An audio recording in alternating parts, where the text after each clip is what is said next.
సిటీలో రోజు రోజుకి పెరుగుతున్న ట్రాఫిక్ పాదచారుల పాలిట శాపంగా మారుతోంది. రద్దీకి అనుగుణంగా ఫ్లైఓవర్లు నిర్మిస్తున్న అధికారులు రోడ్లపై నడిచే వాళ్లను మాత్రం మర్చిపోతున్నారు. రోడ్డుపై అక్రమంగా వాహనాలను పార్కింగ్ చేస్తున్నా పట్టించుకోవటం లేదు. నగర రోడ్లపై నడవాలంటే జనానికి నరకం కనిపిస్తోంది.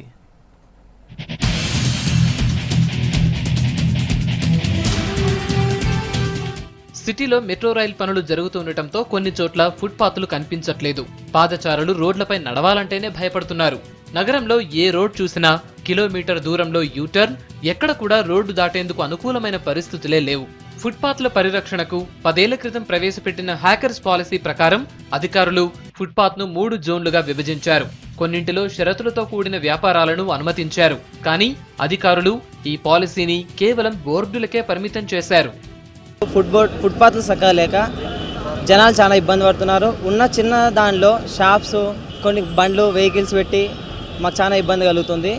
తొందరగా వీటిని నిర్మాణిస్తే బాగుంటుంది. फुटपाथ को भी नहीं बनाएंगे तो वो पुअर पीपल किधर जाएंगे? वो लोग भी तो, उनको भी तो कुछ इनकम कमाना है.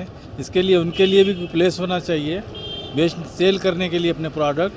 और ये जो है ना फुटपाथ घेरना नहीं है, सब फुटपाथ भी नहीं घेरना और रोड भी नहीं घेरना. लोगों को चलने के लिए जो है ना जगह रहना चाहिए. ఫుట్పాత్ల పరిరక్షణ విషయంలో చాలా సార్లు కోర్టు అక్షింతలు వేసినా అధికారుల్లో స్పందన లేదు. నగరంలో రద్దీగా ఉండే ప్రాంతాల్లో రోడ్డు దాటుతూ ప్రమాదాల బారిన పడుతున్నా అధికారులు ఫుట్పాత్ సేఫ్టీని పట్టించుకోవట్లేదని జనం మండిపడుతున్నారు. సిటీలో చాలా చోట్ల ఫుట్పాత్లపై చిరు వ్యాపారులు దుకాణాలు పెట్టేశారు. ఫుట్పాత్లపై వ్యాపారాలు, కబ్జాల తొలగింపుపై సమన్వయంగా పనిచేయాల్సిన జీహెచ్ఎంసీ, ట్రాఫిక్ పోలీసులు ఇప్పటికైనా పట్టించుకోవాలంటున్నారు పబ్లిక్. ఫుట్పాత్ మీద చాలా చిన్న చిన్న షాప్స్ పెట్టుకుంటున్నారు. దానివల్ల ఏమవుతుందంటే pedestrians we can't walk on the side way, so we need to walk on the road. Accidents అయ్యే ఛాన్సెస్ ఎక్కువ ఉంటాయి.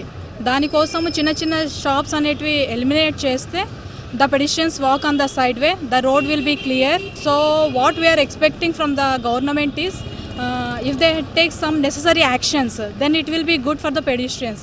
We can avoid the accidents also. ప్రభుత్వం ఇప్పటికైనా ఫుట్పాత్ వ్యాపారులకు ప్రత్యామ్నాయం చూపించి ఫుట్పాత్లను బాగు చేయాలని జనం కోరుతున్నారు. లేకపోతే సిటీలోని ఫుట్పాత్లన్నీ చిరు వ్యాపారులకు అడ్డాగా మారే అవకాశం ఉందంటున్నారు.